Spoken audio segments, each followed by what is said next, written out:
Le premier livre de Samuel, chapitre 2. Anne pria et dit, « Mon cœur se réjouit en l'Éternel, ma force a été relevée par l'Éternel. Ma bouche s'est ouverte contre mes ennemis, car je me réjouis de ton secours. Nul n'est saint comme l'Éternel. Il n'y a point d'autre Dieu que toi, il n'y a point de rocher comme notre Dieu. Ne parlez plus avec tant de hauteur, que l'arrogance ne sorte plus de votre bouche, car l'Éternel est un Dieu qui sait tout.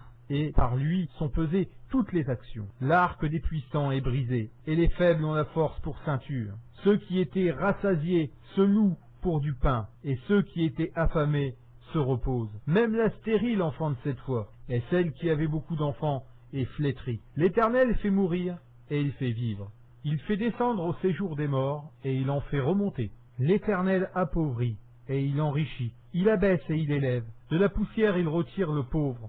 Du fumier, il relève l'indigent pour les faire asseoir avec les grands. Et il leur donne en partage un trône de gloire. Car à l'Éternel sont les colonnes de la terre, et c'est sur elles qu'il a posé le monde. Il gardera les pas de ses bien-aimés, mais les méchants seront anéantis dans les ténèbres. Car l'homme ne triomphera point par la force. Les ennemis de l'Éternel trembleront. Du haut des cieux, il lancera sur eux son tonnerre. L'Éternel jugera les extrémités de la terre, il donnera la puissance à son roi et relèvera la force de son oint. Elkana s'en alla dans sa maison à Rama, et l'enfant fut au service de l'Éternel devant le sacrificateur Élie. Les fils d'Élie étaient des hommes pervers, ils ne connaissaient point l'Éternel. Et voici quelle était la manière d'agir de ces sacrificateurs à l'égard du peuple. Lorsque quelqu'un offrait un sacrifice, le serviteur du sacrificateur arrivait au moment où l'on faisait cuire la chair. Tenant à la main une fourchette à 3 dents, il piquait dans la chaudière, dans le chaudron, dans la marmite ou dans le pot. Et tout ce que la fourchette amenait, le sacrificateur le prenait pour lui. C'est ainsi qu'ils agissaient à l'égard de tous ceux d'Israël qui venaient là à Silo. Même avant qu'on fît brûler la graisse, le serviteur du sacrificateur arrivait et disait à celui qui offrait le sacrifice, « Donne pour le sacrificateur de la chair à rôtir, il ne recevra de toi point de chair cuite. C'est de la chair crue qu'il veut. » Et si l'homme lui disait, « Quand on aura brûlé la graisse, tu prendras ce qui te plaira », le serviteur répondait, « Non, tu donneras maintenant, sinon je prends de force. » Ces jeunes gens se rendaient coupables devant l'Éternel d'un très grand péché, parce qu'ils méprisaient les offrandes de l'Éternel. Samuel faisait le service devant l'Éternel, et cet enfant était revêtu d'un éphod de lin. Sa mère lui faisait chaque année une petite robe, et la lui apportait en montant avec son mari pour offrir le sacrifice annuel. Élie bénit Elkana et sa femme, en disant que l'Éternel te fasse avoir des enfants de cette femme, pour remplacer celui qu'elle a prêté à l'Éternel. Et ils s'en retournèrent chez eux. Lorsque l'Éternel eut visité Anne, elle devint enceinte, et elle enfanta 3 fils et 2 filles. Et le jeune Samuel grandissait auprès de l'Éternel. Élie était fort âgé, et il apprit comment ses fils agissaient à l'égard de tout Israël. Il apprit aussi qu'il couchait avec les femmes qui s'assemblaient à l'entrée de la tente d'assignation. Il leur dit, « Pourquoi faites-vous de telles choses? Car j'apprends de tout le peuple vos mauvaises actions. Non, mes enfants, ce que j'entends dire n'est pas bon.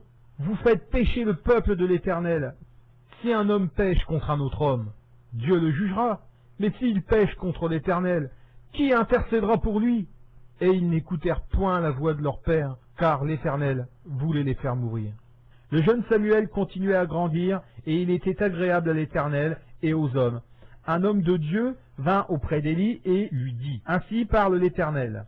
Ne me suis-je pas révélé à la maison de ton père lorsqu'ils étaient en Égypte dans la maison de Pharaon?